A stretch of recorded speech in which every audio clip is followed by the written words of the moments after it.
మీ పాపేనా? అవునండి. డబ్బా పాలు దీనికేనా? అవును. ఏ నీకు పాలు రావట్లేదా? అయ్యే, చూడ్డానికి జున్ను ముక్కలా ఉన్నావు. పాలు పడటానికి తీవ్రమా, లేకపోతే అందం తగ్గిపోద్దని భయమా? తల్లిపాలు తాగితే పిల్లలకి తొందరగా జ్వరాలు జబ్బులు రావు.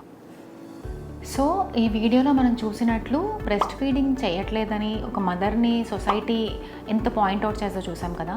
సో బ్రెస్ట్ ఫీడింగ్ అనేది ఒక టబు అండి. ఈ బ్రెస్ట్ ఫీడింగ్ యాక్చువల్లీ చేయడం వల్ల ఏం బెనిఫిట్స్ ఉంటాయి అని చూస్తే, బ్రెస్ట్ ఫీడింగ్ వల్ల బేబీతో పాటు మదర్ కూడా చాలా బెనిఫిట్స్ ఉంటాయి. ఇనీషియల్ 6 monthsలో చెప్పాలంటే ఇది బేబీకి ఒక వ్యాక్సిన్ లాంటిది. ఎలా అయితే వ్యాక్సిన్ మనకి కొన్ని డిసీజెస్ నుంచి ప్రివెంట్ చేస్తుందో, ఫస్ట్ 6 monthsలో బేబీకి ఎన్నో డిసీజెస్ నుంచి ప్రొటెక్షన్ ఇస్తుంది బ్రెస్ట్ మిల్క్.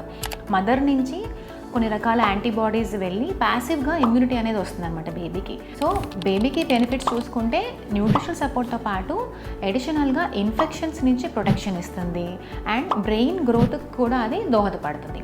అండ్ మదర్కి చూసుకుంటే బ్రెస్ట్ మిల్క్ వల్ల మదర్కి బ్రెస్ట్ క్యాన్సర్ అంటే రొమ్ము యొక్క క్యాన్సర్ యొక్క ఇన్సిడెన్స్ తగ్గుతుంది. అలానే ఓవేరియన్ క్యాన్సర్ ఇన్సిడెన్స్ కూడా తగ్గుతుంది. అండ్ అలానే మదర్కి అండ్ బేబీకి ఒక బాండింగ్ అనేది ఏర్పడుతుంది బ్రెస్ట్ ఫీడింగ్ వల్ల.